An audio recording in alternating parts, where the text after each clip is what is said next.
बिस्मिल्लाहिर्रहमानिर्रहीम। अस्सलाम वालेकुम friends, welcome back to my channel.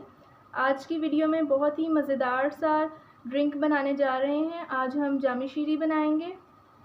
सबसे पहले ग्लास में आइस क्यूब्स डालेंगे। अब आइस क्यूब्स के ऊपर जामी शीरी डालना है।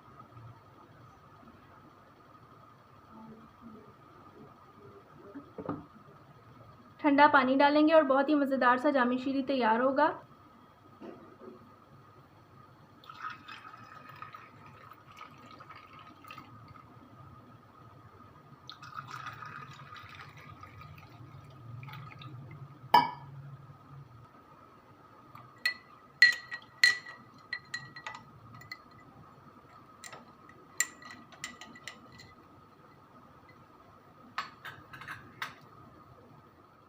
अगली वीडियो तक के लिए अल्लाह हाफिज़।